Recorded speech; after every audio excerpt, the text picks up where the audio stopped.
एक बार एक शिकारी शिकार करने के लिए जंगल में पहुंचा। उसने अपने तीर पर बहुत ही खतरनाक जहर लगाया और शिकार को निशाना बना करके उसने तीर छोड़ दिया, लेकिन उसका तीर चूक गया और तीर एक पेड़ में जाकर के लगा। वह पेड़ बहुत ही हरा भरा और बहुत सारे तोते उस पेड़ पर रहते थे। जैसे ही वह जहरीला तीर पेड़ पर लगा, वह पेड़ धीरे धीरे सूखने लगा और उस पेड़ पर जो भी तोते रहते थे वह एक एक करके उस पेड़ को छोड़कर जाने लगे। उस बड़े से पेड़ के कोठर में एक बहुत ही बूढ़ा तोता रहता था, जो बहुत ही धर्मात्मा और अच्छे मन का था। सभी तोते उस पेड़ को छोड़कर जाने लगे थे, लेकिन वह बूढ़ा तोता जाता था, दाना लेकर आता और उसी कोठर में आकर बैठ जाता था, परंतु उस पेड़ को छोड़कर जाने को तैयार नहीं था। बूढ़े तोते के साथियों ने कई बार आकर उसे समझाया कि यह पेड़ सूख रहा है और किसी दिन गिर भी जाएगा, चलो किसी और पेड़ पर चलकर रहा जाए, परंतु वह बूढ़ा तोता वहां से जाने को तैयार हो ही नहीं रहा था। अब यह बात देवराज इंद्र तक पहुंची। उन्हें बताया गया कि एक तोता है, वह जिस पेड़ पर रहता है उस पेड़ पर एक जहरीला तीर लगने के कारण सूखने, गिरने और खत्म होने के कगार पर आ गया है, और एक बूढ़ा तोता अभी भी वहीं पर रह रहा है। वह दाना लेकर आता है और वहीं पर रहता है, जबकि उस जंगल में और बहुत सारे पेड़ हैं, लेकिन वह उसी पेड़ पर रह रहा है। देवराज इंद्र प्रकट हुए और उस बूढ़े तोते से कहने लगे कि आप बहुत धर्मात्मा हैं, बहुत ही अच्छे मन के हैं, लेकिन आप इस पेड़ को छोड़कर किसी और पेड़ पर चले जाइए, क्योंकि यह पेड़ कुछ दिन में गिर जाएगा।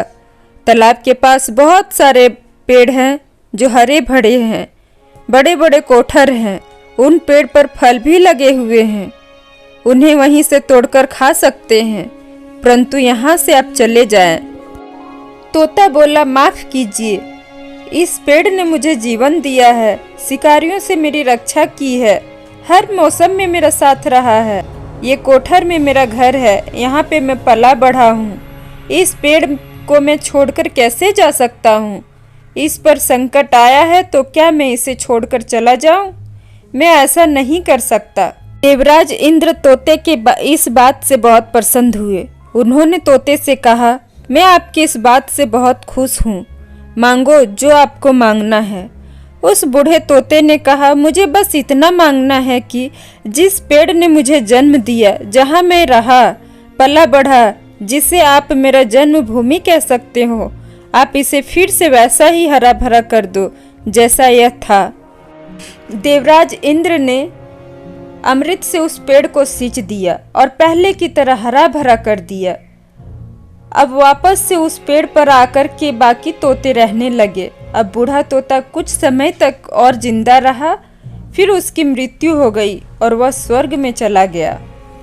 यह कहानी हमें सिखाती है कि जब भी किसी इंसान का बुरा दौर आता है तो इमोशनली वह टूट जाता है और उसे किसी के सहारे की जरूरत होती है, किसी की आवश्यकता होती है।